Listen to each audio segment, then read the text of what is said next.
My friends and fellow Alabamians, at this time last year, the first cases of the novel coronavirus were reaching American soil.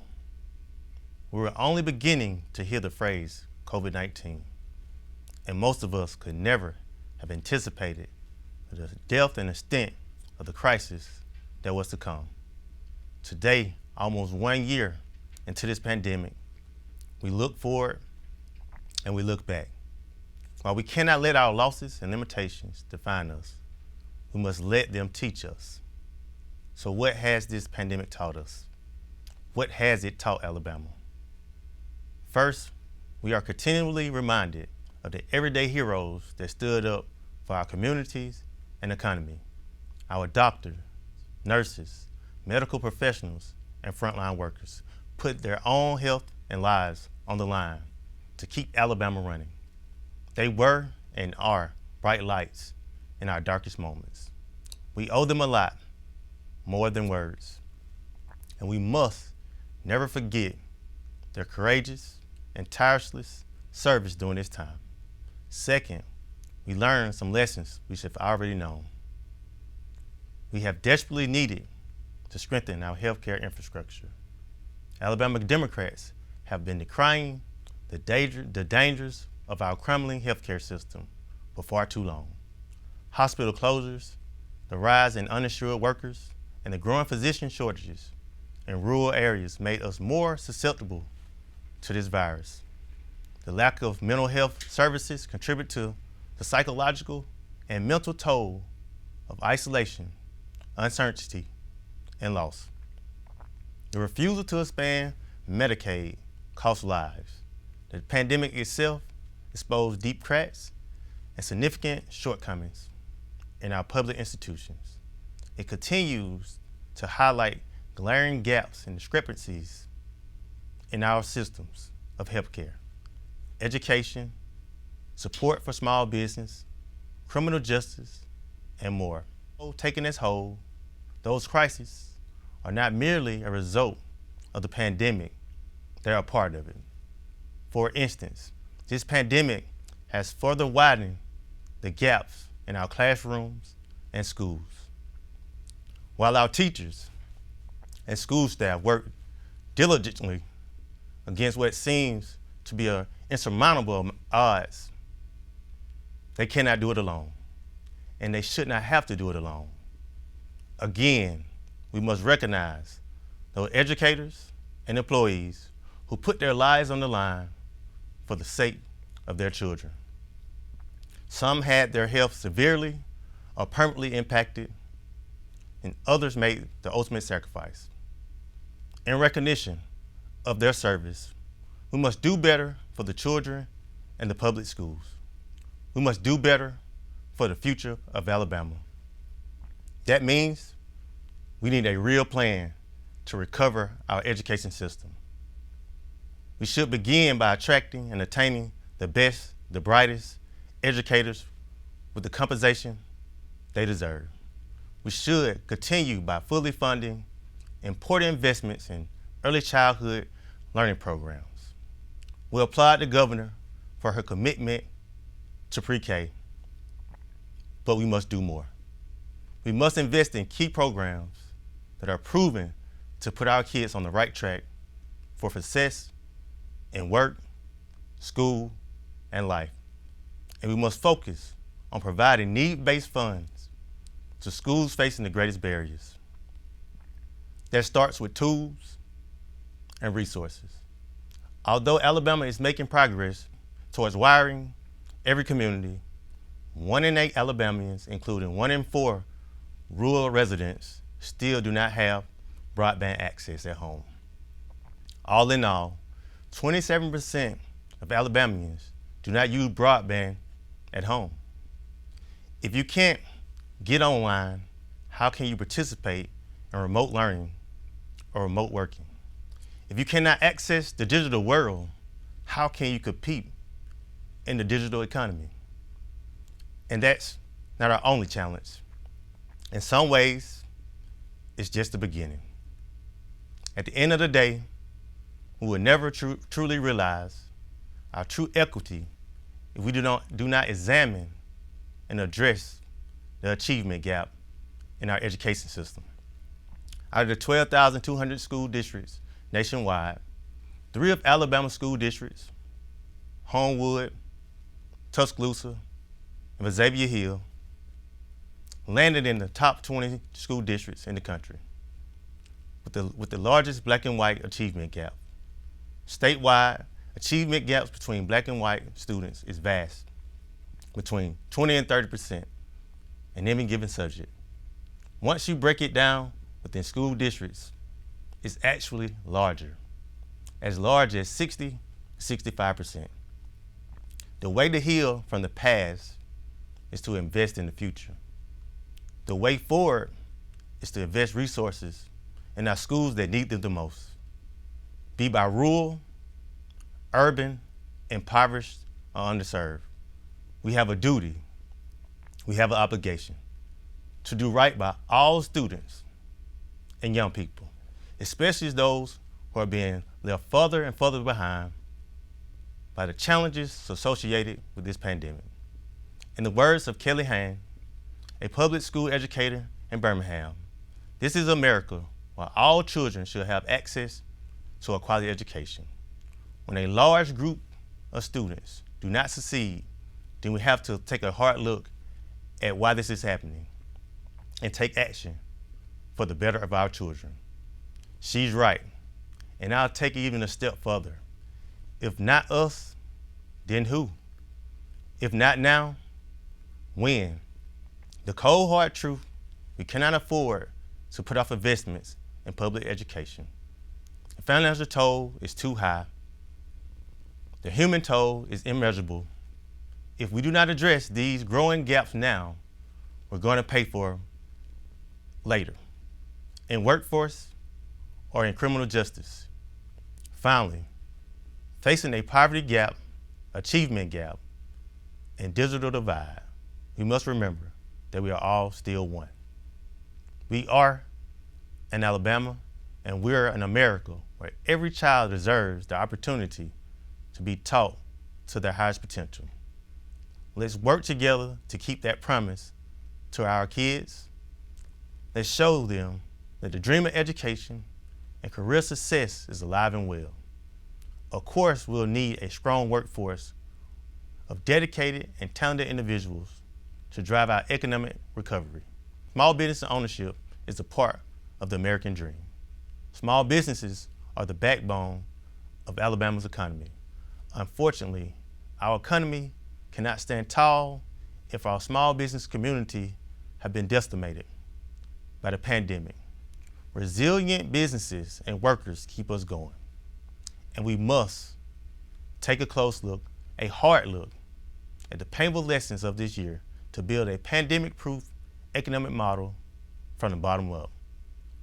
We've seen our downtowns empty, our main streets vacant, our favorite stores, taverns, restaurants, gyms, barbershops close their door. Some temporarily, too many forever. In the battle against this virus, we have too many lost lives, and we've also lost too many livelihoods. Last spring, 87% of small business owners said they were heavily affected by the pandemic. 35% said they wouldn't last more than 3 months. Sadly, it's safe to say those numbers only grew. When I see that Alabama ranks 24th in impact and access to resources, 32nd in business environment and workforce support, 35th in small business and financial conditions, there's no question we have serious work to do. And we need to come together to get this done quickly. Alabama Democrats will fight to put more dollars into the unemployment trust fund and reduce taxes that were recently doubled for business owners. We support the growing Alabama Credit Act and the Alabama Job Act to drive economic development, stimulate job creation and growth. And with all due respect, we ask, we plead with, and we challenge the majority not to further harm the businesses by doubling their unemployment taxes. To thrive tomorrow, we need to survive today. We cannot launch a successful economic recovery on the backs of unemployed workers and struggling families. It's not only the smart thing to do, it's the right thing to do. After all, where are we spending tax dollars if not in vital areas like public education, broadband access, unemployment assistance, and support for small businesses, or jobs and career programs? Where is Alabama making key investments? According to the news reports, this week the governor plans to sign a lease agreement for 2 privately built prisons. This is a part of a $2 billion plan that's supposed to address our prison system, one that routinely ranks amongst the deadliest and most crowded in the nation. But it isn't really a plan at all. Under the administration, there's a lot of spending on prisons and even more questions. Which prisons are closing? Which will remain open? And where will the new prisons be built and when? This is unacceptable, especially when there hasn't been any real conversation on sentencing reform. We cannot sign on to this because our prison problem is much bigger than our aging facilities. We cannot build our way out of the systemic failures of our criminal justice system, failures that have led to federal lawsuits and civil rights violations. Our prison system is broken, and we have not, or we will not, adequately address the underlying and complex issues at play. The lack of access to mental health services, the lack of access in addiction and recovery services, the high recidivism due to technical violations and legalities, and outdated and ineffective systems of pardon and parole, and the ongoing systemic inequalities that disproportionately affect and incarcerate minorities and people of color. At a time when the rest of the nation is looking seriously at criminal justice reform, marijuana legalization, bail reform, ending private prisons, and the detrimental impact of mandatory minimums, Alabama is solely focused on building more prisons. Furthermore, again, the pandemic has cast a bright light on just how bad our prisons are. When the coronavirus hit the Alabama prisons, there was no place to hide. Hundreds were infected with the virus, dozens succumbed to it. Alabama ranks 9th in the entire nation for the number of coronavirus deaths per 10,000 inmates, according to both Marshall Project and the Associated Press. Consider the words of Carla Crowder, the executive director of Alabama Appleseed Center for Law and Justice. These numbers are so disturbing, not at all surprising given the culture and the conditions in Alabama prisons. The Department of Corrections has failed to provide the basic safety of people in its custody this year, and COVID has escalated those failures. What people should understand is it did not have to be this bad. No, it did not have to be that bad. And no, it should not be that bad. Alabama Democrats support real action and initiatives to reform our broken systems, including repealing consecutive stacking provisions for individuals with consecutive sentencing, reducing recidivism for parolees and probationers, eligibility to technical violator programs, making sentences reform retroactive for nonviolent offenders sentenced under mandatory minimums. Our criminal justice system must focus on reform, rehabilitation, and public safety, not warehousing nonviolent offenders based on draconian drug laws or legal technicalities that stack the deck against minorities and people of color.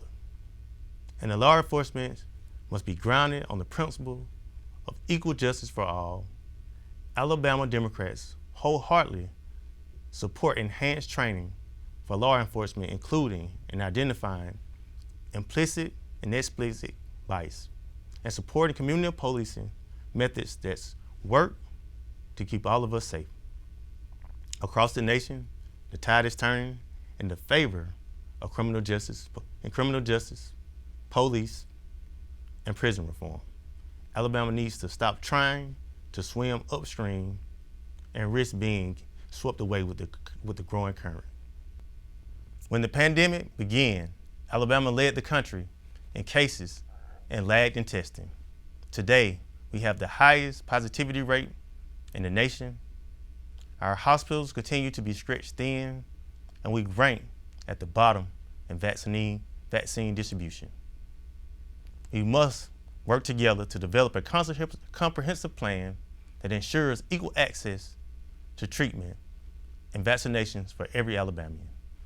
This includes prioritizing vulnerable populations like the elderly and those with underlying conditions, effectively communicating vaccine availability, scheduling, and distribution in a timely manner, and utilizing the National Guard to speed up the process safely and securely. Lastly, there's the elephant in the room: Medicaid expansion. We can't ignore the fact that the administration's refusal to expand Medicaid has and continues to hamper our response to this pandemic.